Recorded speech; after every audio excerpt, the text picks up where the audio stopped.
The community of Gardiner begins the process of recovery after a fire ripped through several businesses downtown. Yeah, that fire started yesterday afternoon, burned through the night, and crews were still fighting today to put out the hot spots.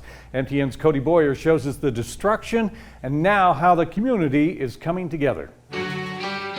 5 businesses in downtown Gardiner impacted, 4 of them total losses, many of which had apartments with people inside them above. Those that were here say it started in Two-Bit Saloon, then spread quickly. It's heartbreaking. What a big piece of history we've just lost. It's a scene that Gardiner has not seen in decades. Flames licking up and out of 4 businesses leaping from building to building. 2020 just keeps punching, it seems like. One of Park County Sheriff Brad Bickler's deputies drove by Two-Bit Saloon when he says an employee ran to him for help. He went inside with just, minimal fire suppression stuff that we carry in our patrol vehicles, tried to do what he could with it, but unfortunately it was too much fire. The deputy's attention turned upward. Above the saloon and the Yellowstone Raft Company, apartments filled with people. Just community members that were trying to do as much as we could, or they could, to try to help suppress the fire, get people out safely. The fire gutted the saloon, filtering into the Raft Company, then Rosie's Bistro behind it. Red's Blue Goose Saloon soon followed. Meanwhile, fires burned in the basement of Rosie's Bistro for hours. It was mind-boggling. You just saw smoke at first. Leslie Dare is the secretary of Gardiner Community Church and a waitress at the Yellowstone Mine. I feel for the people who own these buildings. I feel for our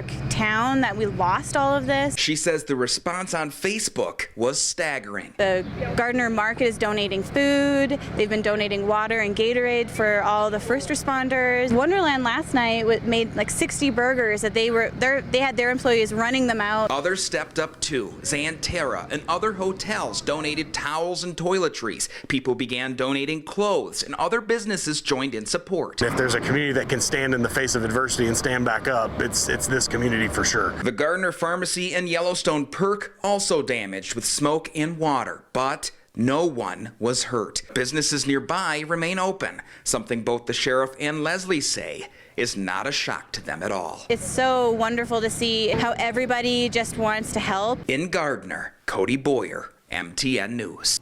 Now, the sheriff says the area will be closed off for some time now, and as for helping out in other ways, community members tell MTN that you can do that by continuing to support local businesses that are open nearby.